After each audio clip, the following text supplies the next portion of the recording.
Bapak, Ibu, saudara-saudari, orang muda, anak-anak yang dikasihi Tuhan, Kristus telah memberi wasiat kepada para murid. Wasiat dari Kristus itu hingga sekarang dapat kita rasakan, yaitu ketika kita merayakan Ekaristi seperti malam Kamis Putih ini.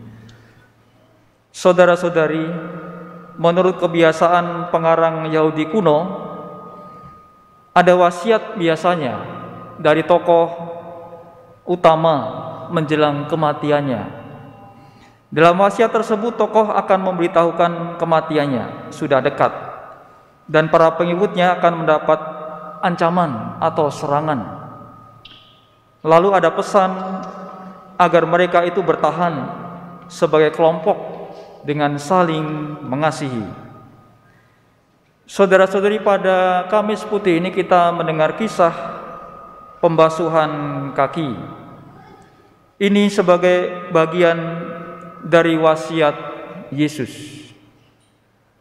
Perjamuan malam terakhir diadakan sehari sebelum perjamuan Paskah Yahudi yang ditandai oleh pembasuhan kaki. Ini yang dicatat dalam Injil Yohanes, yaitu bahwasanya perjamuan malam terakhir diadakan sehari sebelum perjamuan Paskah Yahudi. Berbeda dari Injil Sinoptik. Injil Sinoptik yaitu Matius, Markus, Lukas, yang mengisahkan dalam perjamuan malam terakhir itu adalah Kristus membagikan roti dan cawan anggur yang kemudian berubah menjadi tubuh dan cawan darah Kristus. Kalau dalam Injil Lukas, perjamuan malam terakhir itu diadakan sebelum Paskah Yahudi dan itu ditandai dengan pembasuhan kaki. Dikisahkan dalam Injil tadi, Yesus membasuh kaki para murid.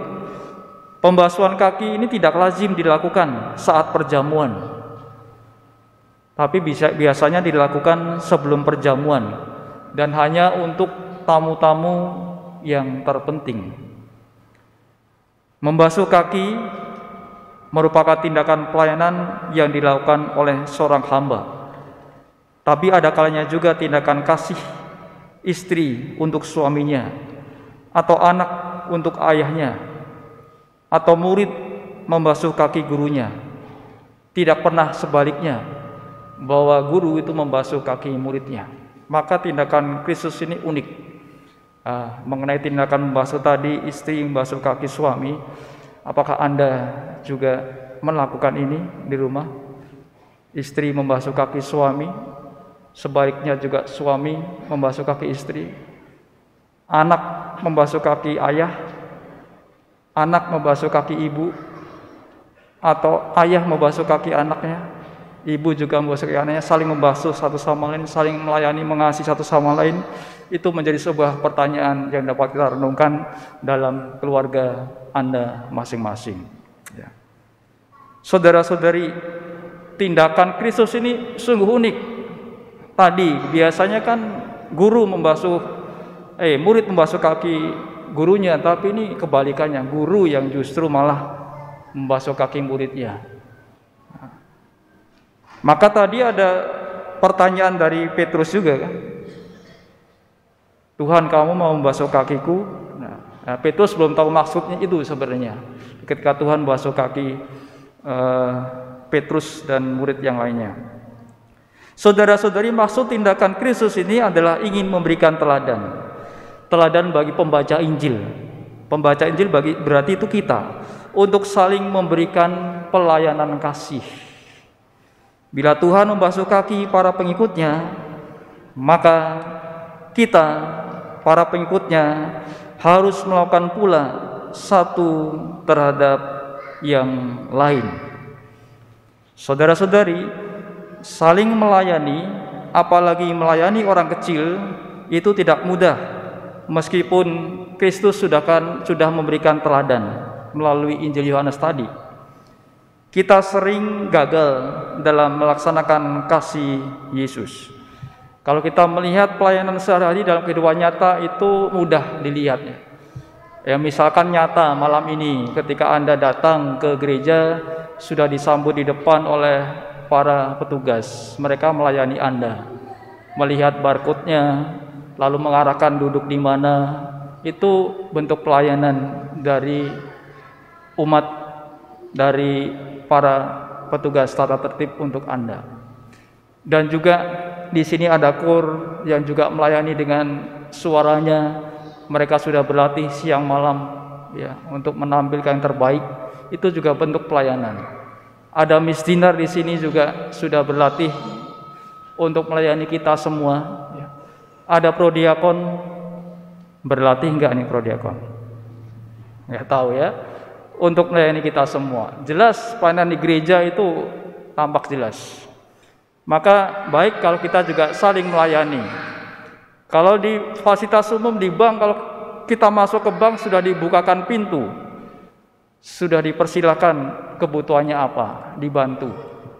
Ketika masuk ke minimarket juga disapa, selamat datang kakak, ya, seperti itu kan. Meskipun lanjut usia mungkin sebutannya kakak, ya. Standar itu ya. Itu pelayanan sebenarnya simpel, sederhana, sudah protokolnya kayak gitu. Itu bentuk sapaan, pelayanan. Nah, bagaimana dengan kita? Apakah kita juga sudah melayani satu sama lain? Dan kalau orang Katolik melayani itu mungkin harusnya berbeda dengan yang bukan Katolik. Kenapa saya katakan berbeda? Karena dasar pelayanan kita adalah kasih, itu ya. Itu yang membedakan. Dasar kita melayani itu kita beriman kepada Kristus. Itu yang membedakan. Kristus yang ada dalam hati kita, yang kita imani, itu melayani dengan kasih. Maka kalau kita ini pengikut Kristus, Kristus ada dalam hati kita, kita mengasihi sesama keluarga, maka kita juga melayani dengan kasih Kristus itu. Pasti nilainya tinggi, ya. Bukan sekedar melayani karena sosial, ya. Melayani karena dia sesama, tetapi kita melayani karena saya pernah mendengar di Yohanes bahwa Kristus itu sudah mengasihi dengan melayani dan membasuh kaki. Kristus ada dalam hati saya percaya kepada Kristus, maka saya berusaha mengasihi sesama dengan melayani. Gitu. Semangat Adas juga seperti itu, semakin mengasihi. Kita diajak untuk itu. Nah, pembasuhan kaki juga arahnya seperti itu, untuk mengasihi. Dan Kristus mau merendahkan diri seperti hamba dia, membasuh kaki. Ya. Seorang guru membasuh kaki muridnya itu seperti seorang hamba, seorang pelayan yang membasuh kaki muridnya yang kotor, melepas sandalnya lalu dicuci. Itu kan tindakan kotor, tindakan hamba. Tapi Kristus melakukan, dia mau bangun dari tempat duduknya lalu berlutut di depan kaki para murid untuk membasuh kaki mereka. Itu tindakan kasih dan juga tindakan pelayanan Kristus yang hendaknya juga berusaha kita laksanakan untuk mengasihi dan melayani. Saudara-saudari, sesungguhnya melalui kisah Injil tadi ada makna yang lebih mendalam dari tindakan pelayanan Yesus. Yesus tidak hanya memberi teladan, tapi juga ia mau mengasihi sampai habis, yaitu dengan memberikan nyawanya untuk menghapus dosa manusia. Itu makna yang mendalam, bahwa Kristus mau memberikan pelayanan sampai habis, memberikan nyawanya supaya dosa-dosa manusia itu hilang, hapus. Itu tindakan yang luar biasa dari Kristus. Maka saudara-saudari, kita nanti akan melihat kenangan Kristus membasuh kaki para murid yang akan dilaksanakan oleh imam, yaitu saya, yang membasuh kaki para wakil umat. Maka silakan para wakil umat untuk mempersiapkan diri. Kita akan menyaksikan upacara pembasuhan kaki sebagai simbol.